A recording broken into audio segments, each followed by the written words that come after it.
All right, Schlockmeister fans, it's time to watch The Unnamable. Let's watch it. H.P. Lovecraft.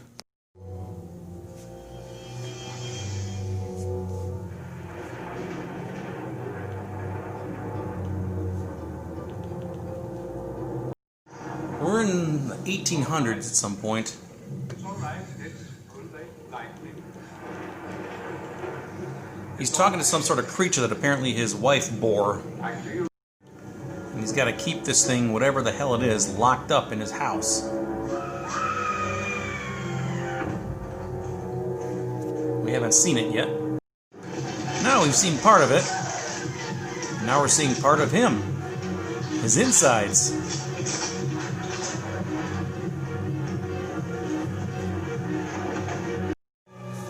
They bury the man in a tomb outside of his house. Appears that the creature, whatever the hell it is still in there.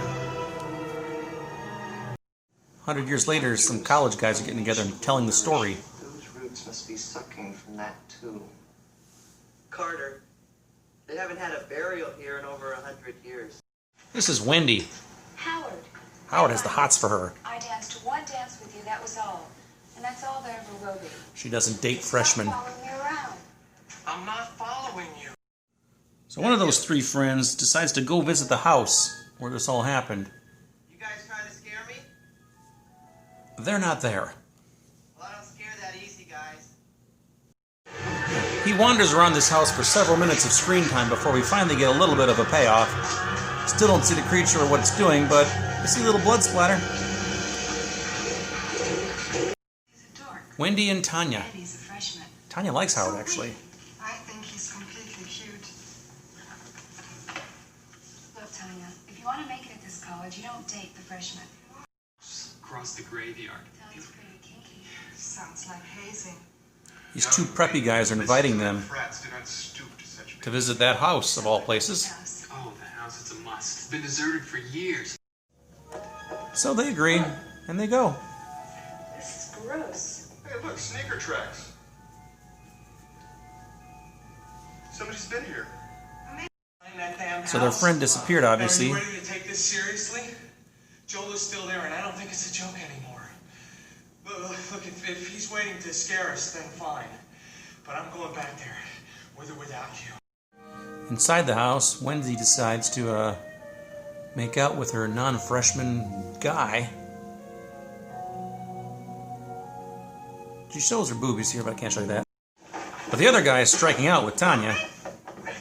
She wants a freshman, Howard. Oh, dear. What do you think you're doing? I just thought... You call that thinking? Back to Wendy, and she looks to her left and sees Joel's severed head.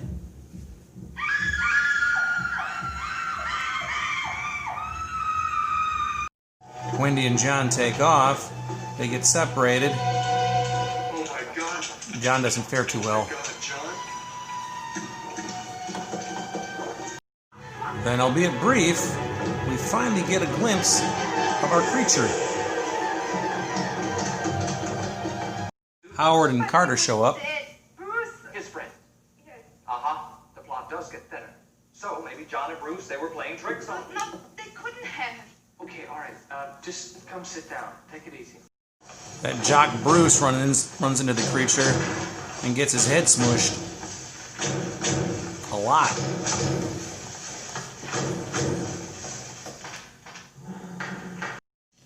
Carter finds a diary from the 1800s. How such an abomination could have been born. How my wife suffered as it ate through her body to reach the light, and then fled from that light as an animal from fire. Howard finds Wendy. Stop it, no! You killed him! You killed him! You're sick! No, Wendy, I don't know what's going on here, but we gotta get out of here. Come any closer! I'll kill you! Wendy jumps on top of him, but then the creature got her, but left Howard alone. So Carter goes out to the crypt. Apparently there's some spell in this diary that can help keep the creature at bay.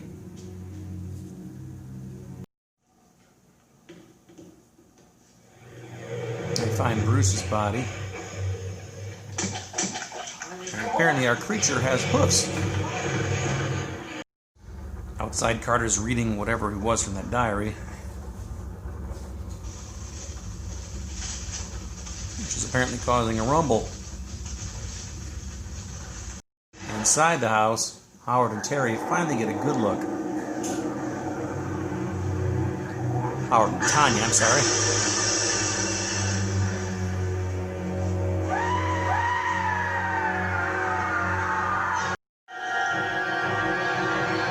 Creature attacks them.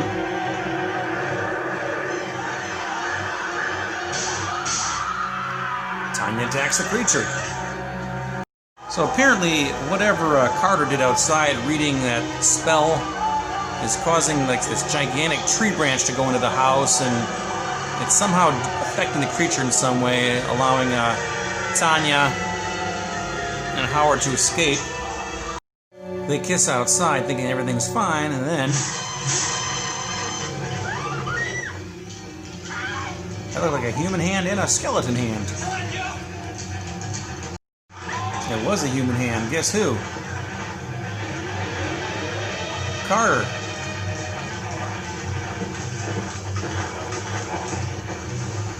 They're able to work together, seal that thing back up in the crypt, and apparently everything's fine now. That is, of course, until Unnamable 2 came out, which it did. Alright, let's talk about The Unnamable. This is a movie from 1988. I think I taped this off a cable. It's possible I rented it and copied it, I'm not sure, but I think I got it off a cable. Anyway, 1989, that would have been when I got it. But anyway, the movie itself, it's a horror movie. It says H.P. Lovecraft's The Unnamable.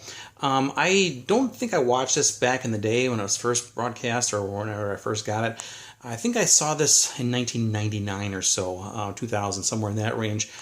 And I didn't remember a damn thing about this. Literally not one thing. Obviously, I remember that picture, but other than that, I knew nothing about this movie. And then I'm 100% positive I did see it. So anyway, it starts off in the 1800s. We see some guy talking to something, and he's got some sort of creature in the house, which we don't see, but he keeps it locked up. And then all of a sudden, the creature grabs him by the neck, pulls out his heart, and tosses it at his head. Creature kills him. They bury the guy. The creature apparently has lived in this house for 100 years. Now we're in the 1980s or whatever, and these college kids, these three guys, are talking about the story about what happened in this house. They don't know if it's true, a legend, horror house, whatever. So they decide they might go visit the house. One of the guys does by himself, and he ends up getting killed by the creature. Then these two ladies, Tanya and Wendy, they get invited by these two frat guys to go to the haunted house, kind of like a hazing thing. So they decide to go. Unbeknownst to them that somebody recently died there.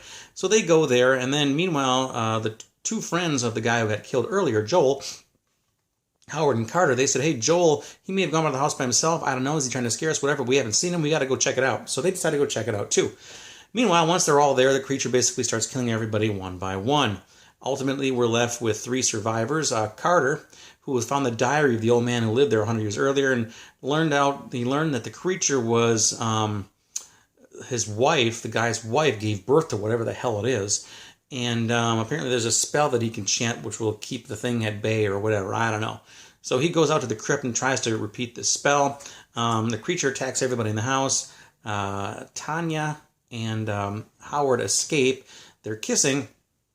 Then outside, Carter grabs him from under the ground. He was in the crypt or something, and he pulls himself up. There's also some skeleton hand, which I guess was the old man. I don't know, but why would he be attacking him? I don't know. But they seal the crypt back up, and apparently everything's going to be fine now. And that's the end of our movie. Now, obviously, well, you might not know, but they did make an Unnamable 2, which came out a few years later.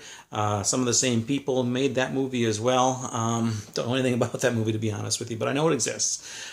This movie here was put out on Blu-ray recently by MVD, which is cool of them. This is a very nice package, actually. It's got a load of extras on here. Interviews with just about everybody, with the main characters in the cast. Not the director, though, and some separate interviews as well. Audio commentary from the bunch. And the movie looks great, considering what it is. says Unearthed Films did this. Yeah, they did definitely unearth this thing. It looks pristine, looks great. There is some decent gore in this movie. I must say there's a lot of wandering around in this movie where there's not a lot that's happening. They just wander around the house for a while, wander around wherever. But once the gore actually happens, some of the gore scenes are pretty darn good. There's a brief nude scene from the woman who played Wendy. Laura Albert is her name, by the way. She's gone on to become like a stunt coordinator since then. And yeah, that's pretty much it. So anyway, I guess it's okay for what it is. On the back of the movie here, or the box says 76 minutes. That's wrong. The movie is actually 87 minutes, so I don't know where that came from, but it is what it is, right? So check it out. It's The Unnameable. Curious if anybody else has seen this thing. I'm sure some of you have. Leave some comments. Let me know what you think about it. Watch it. Bye. And you know what? Leave some comments. Let me know if Unnameable 2 is any good. Bye.